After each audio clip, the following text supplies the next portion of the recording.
Okay, so yesterday I posted a video of every babyface character I made, original character, in WWE 2K23. So today I'm going to show you all the heels. And I'm probably going to recreate all these in 2K24. It'll probably take a while, but I'm going to do it. And I can't wait to see the new parts. Anyway, so let's go over and check out all the heels I made in 2K23. Let's do it. Okay, so here we go. The first heel that I make every year. A fossy gold. He's a big Egyptian ruler back from way back ancient Egypt. He loved his gold so much that he got cursed and he basically became solid gold. So I call him the man of 1,000 golds. I know, a little goofy, but I made him up a long time ago and I always make him. He's one of my giants. I always give him Andre's entrance if it's in the game. Like I said before, on the PlayStation 5, I don't know if it does it on Xbox, but on the PlayStation 5, if you have too many different material pieces, it does that where it pixelates. I don't think it does it during the match, but it does it during the entrances. And when you're creating them, it doesn't do it at all. So it's like, probably because they're not moving around. So hopefully they fix that this year. Maybe it's just a PlayStation thing. I don't know. You have to sound off the comments below, but yeah. I might play it on Xbox this year just to see the difference. Next up is Captain Cross, the undead pirate guy. I love pirate stuff. One Piece is probably one of my favorite, if not the favorite anime of all time. Very close second is Dragon Ball Z. I just love pirates. I think they're really cool. And then they basically, in One Piece, they took superheroes, or they took pirates, and they gave them superpowers. I'm like, this is awesome. Just the creativity in that show. So yeah, he's an undead pirate. His arch nemesis is Polar Claw. Next up is Cobra Goen. Now, in the first game I made him, which was 2K20, he was a giant, and I made him a powerhouse. And in this game, in 2K22, I made him a giant again. In 2K23, I made him a high flyer, and then I made him a high flyer in this game. I'm an idiot. What do Cobras do? They constrict. They wrap around you. You should be a technician, right? You should be a technical wrestler. Because technical wrestlers like to, they stretch you. They put you in submissions and stuff like that. So it's like, now I know I'm going to make him next year. Now, Rex Flex. I was huge into Sheamus when he first came out. He was the last, I think, wrestler to get the warrior name added to him, the Celtic warrior. Correct me if I'm wrong on that, but Sheamus was so cool when he first got there with his pasty white skin and everything. He had the cool hair. So I got bored one day and I was making it, and I was watching the Superman cartoon, and it had the Lobo episode. If you don't know who Lobo is, go check him out. He's basically, he's kind of like Deadpool, but not as fourth wall breaking, I don't think. He's just a really cool character. He's kind of like a biker bounty hunter. So I made Sheamus and Lobo combined, and I don't know why I called him Rex Flex. I just thought it sounded cool, just going through random stuff. So he's supposed to be an intergalactic bounty hunter. Rex Flex. Now the Void King, I gave him Shinsuke Nakamura's entrance, and it went on and on and on, so I ended up cutting it short because it added an extra 3 minutes to the overall video. I was trying to make a Vogue, neon alien, like Neon Tokyo type thing, something different, and that's what I came up with. I have a female version of this that turned out much better. The male one, just, I don't know. This is one of my least favorite creations I made. I still like him, obviously, because I made all these creations, but I never got a chance to go back and fix it like I wanted to. It's funny, during this entrance, it's like, is he doing the second thing?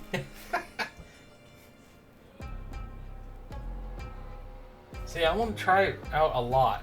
Now, here is my main villain every year since the first game, along with Z and Strizer and Mai, and that is Lord Shadow. Or Lord Shade. I've changed it a couple times. I was going to call him the Void also. He's had many different names, but he's always supposed to be this big Mongolian, warrior guy. He's also a giant. He's my main heel, the antagonist to Clint Streiser that I make every single year.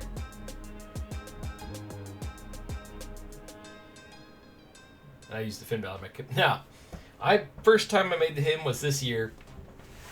I was messing around with the stuff. I'm like, you know what? I should make a clown character. So I called him Kapow. Like Kapow. I didn't really come up with a backstory for him, but I did come up with a backstory for him. He was an ex-boxer who couldn't make ends meet, and in order to make money, the only job that he could get was to be a clown.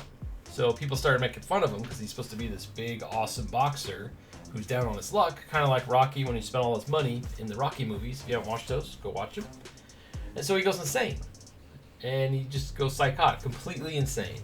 And somehow he ends up in wrestling, and he's totally psycho. So think the Joker if he was an ex-boxer or wrestler or something. So he's just doing whatever he can to make some money. Kapow! it's funny. And then Toko Shikono. Now I was playing Mortal Kombat, and I forget which one it was, and I believe it's Ermac, who's blind. I'm like, you know what would be cool? A blind wrestler. So Toko he's a blind sumo world champion. Like, everybody underestimates him because he's blind, but all his other senses are heightened. And now he's trying to put himself into the wrestling world and conquer the wrestling world by hearing the vibrations in the wrestling ring. He's one of my favorite villains I made up. It's also one of the normal ones, like not the weird, out of crazy ones. So I really like how he turned out. His name's changed every game. I try to look up sumo wrestling. I'm probably butchering the name too. I apologize. I looked up sumo names that it had for like sumo champions, and that's the one that showed up. So I'm like, you know what? I'm just gonna give him that name. But yeah, he's a blind sumo wrestler or ex-sumo wrestler trying to make it into professional wrestling, and he's one of my heels. Yeah, I thought he turned out really cool. And then Carnage Kate. Now, back when I was training to become a wrestler, one of my fellow trainees was Kate Carnage. That's what she went by. And she was the one who I think went the farthest of all of us. She went to Paraguay and was on live TV for 6 months. They had a live show on their local network and everything, and she was on there for 6 months. She was one of their biggest heels. So shout outs to her. I think she ended up becoming a teacher or something. We don't really keep in touch anymore, but she was really cool. Like she's one of the few of us that actually could have made it all the way to WWE, I think. I don't know what stopped her. I think the pandemic. Most of the people from my group, the pandemic kind of killed our careers. There's a couple of them still going, but I don't think anyone's going to make it to WWE, unfortunately. Now, Christina Sugarfoot. I was just trying to go for some Nia Jax type person, so I was trying to capture that, and that's what I came up with. I think it turned out all right. Trying to make more diverse characters so they're not all the same, because what was it in 2K? I want to say 2K20. I think I used the same body type for most of the women, and I either made a giant or an overly buff dude for all the men. So they all look the same, body type wise. So I was trying to be more diverse in these newer games. That's what I came up with. I think she turned out pretty good this year. Last year, this year, good. Now, Jessica Hart. There's always the character that's overly sexualized, right? Well, in my universe, Jessica Hart, she had so many plastic surgeries that she demands everybody thinks that she's the most beautiful woman on the planet. If you deny that, she will try to kill you in the ring. That's her whole gimmick. So what I did is I put a big scar all the way down her back because she's had so many surgeries, plastic surgeries. So she's insane because she's had way too many surgeries. She turned out really good this year. I think I first made her, it was 2K20. That's the first game I made her in. And the toxic attraction entrance was like, oh, that's it. That's the perfect one. And and again, just like my baby faces, all my characters have stuff on their face because I can't do faces. Now, Zusa. As soon as I saw that headpiece, I instantly thought I got to make a cool like Medusa character. But I don't just want to make Medusa. I wanted to make something different. So I came up with Zusa with a Z. And in my little universe, instead of turning people to stone when she looks at them, she can turn herself to stone, making her very difficult to lift or impossible to lift and very hard to hurt, like punching wise. So let's say she turns to stone and falls on you, you probably ain't gonna kick out, right? So anyway, these are the things I was thinking about when I made her. I'm like, I really like how she turned out. I think she looks pretty cool, and I think that's the Iconics entrance. Which one was it? It was, I can't remember which one, but it was one of the Iconics entrance. But yeah, I really like how she turned out in 2K23.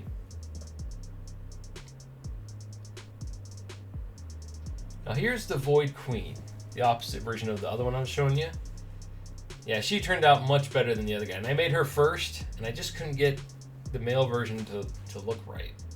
Every time I make a character, I try to make a male and female version. That way the roster is even, because otherwise I'll have like 4 women and then 50 men on when I make my shows and stuff. So I try to equal it out. Yeah, I really like how she turned out. I think she looks really cool with the fur and everything. And the glowing hair. I love the glow gimmick. I wish you could do any part glow. The neon stuff, I just think it's cool. It makes it look like Tron, and I love the Tron movies. The new one wasn't that great, but the old one, awesome. I hear they're making another Tron movie too. Oh, and this is my custom arena, by the way. I saw one of you guys asking about it. Now here's my main big bad female character. I maxed her out in height. She's my giant in the women's division, which she looks huge compared to all the women. I gave her Rhea Ripley's entrance because it's very fitting.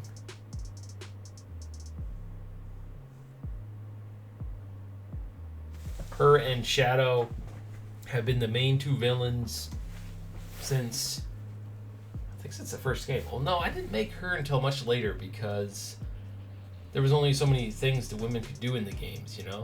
I mean, you literally, in one game, there's a bra and panties match. Like, you couldn't do jack with the ladies, so. Later in the games, now the roster is much more robust. It still sucks because all the women can only fight the women, and all the men can only fight the men. So you're kind of splitting your entire roster in 2 different categories. So when you say it has 285 wrestlers, that's awesome, but then only certain parts of it can fight other people. So it still feels kind of not as big of a roster when they do that. Anyway, she's my giant. She's my favorite heel female character that I make every year. She turned out, I want to say perfect this year. She looks awesome. Very proud of that one. And then here comes Hannikus. This was somebody I knew, based off of somebody I knew. Everything was black and white in her life. And like no gray area, nothing. So I turned her into a character because I was like, so she comes from a universe that's literally everything's black and white. So kind of like I was thinking Charlie Chaplin, and I like how the Empyrean thing kind of does that. I should have made when she's coming to the ring, it's all black and white. I think there's a toggle for that for custom entrances. I should have turned that on. I didn't think about that because that'd be perfect because it's supposed to be like she's from like a Charlie Chaplin, old Steamboat Willie type thing, I forget what it's called. Correct me in the comments. But yeah, that's what I was going for. Her mask does come off. She looks pretty cool, I think. Yeah, and she literally looks exactly the same as she did in the game before. I just used the exact same stuff because I messed around with it a bit, but I just couldn't come up with something different I liked, so I just ended up leaving it the same. The mask is new though. I didn't have the mask last year.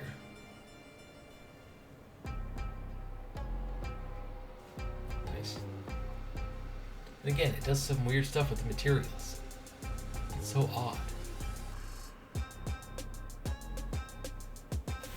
And creepy Queen Shaz out there. And then Crystal Kiss. She's like the female version of Rex Flex. Based off of another trainee who loved Paige. She absolutely loved Paige. She's her favorite wrestler at the time. So she tried to model her look, you know, with the cool spikes and everything. So I basically made, like, I copied my Rex Flex character, made her basically like a rock star type character. And I think she turned out pretty cool too. Especially with the makeup and everything. It's funny, yeah, most of my wrestlers are based off people I knew. At least later on. Like, the early ones that I made in the early games, I just made up. But these later ones, like her, are based off people I know. Her in real life is a sweetheart. She wrestled in Canada. She wrestled all over the place too. Wonder how she's doing. All these people I wrestled with, I don't really keep in touch with anymore. Kind of had a falling out, unfortunately. But yeah, that's like, again, story time. I got to do story time, man. I got so many stories to tell without hurting the business. All right, I think that was it. Yep. So that is the last one. Those are all my heel characters. Which one is your favorite? Do you hate them all? It's fine. You didn't make them. I did. I love all of them, except for that one I mentioned that I wish I did better. Anyway, thank you for watching. This is it. Sound off.